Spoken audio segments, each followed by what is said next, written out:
Hi, Dr. Santora. My name's Phil. I'm from Long Beach, and I love cheese, but I don't think it's healthy for me. Are there any healthy cheeses out there? That's a great question. Yes, there are healthy cheeses. And if you think about it, in this country we eat 30 pounds of cheese per person. And each pound of cheese requires about a gallon of milk. So if you think about what's in milk, then you can figure out what is a healthy cheese. In milk we have protein, two types, casein and whey protein. And then we have the saturated fats.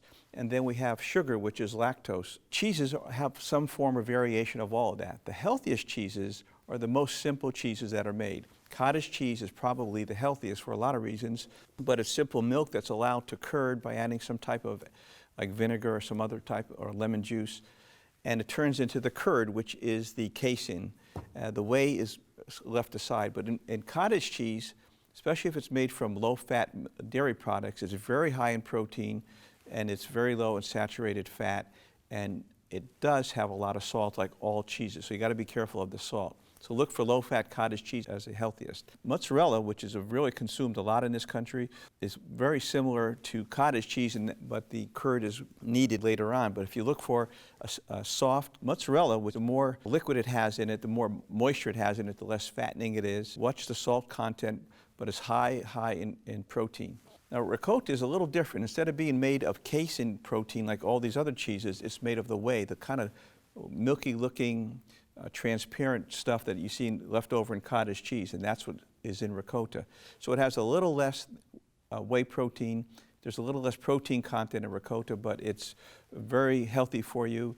It's low in saturated fats. It can be high in salt.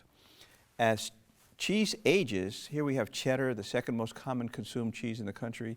When cheese ages, the good thing happens is that you lose the lactose. The lactose sugar is converted into lactic acid, so people who are lactose intolerant can have the aged cheeses, but the saturated fats get more concentrated. So as the cheese ages like this and becomes more dense, there's more saturated fat and calories per ounce, so be careful of that. You can have variations of that, like sheep and goat milk cheeses are very healthy for you, maybe sometimes even a little more healthy than cow milk. Fed is a common variety of a combination sheep and goat cheese. Is very healthy, but very, very salty.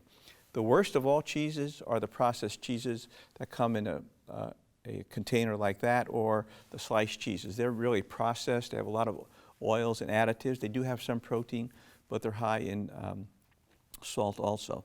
So if you stick to the moist cheeses made of skim milk or partial skim milk, you can't go wrong. You can actually lose weight on these. The calcium that's in these low-fat cheeses tends to help reduce weight. That's been shown a number of times. So I think if you choose wisely, you can have a healthy portion of cheese every day and potentially lose weight. Please send me your questions. Our email address is healthmatters@drsantora.com.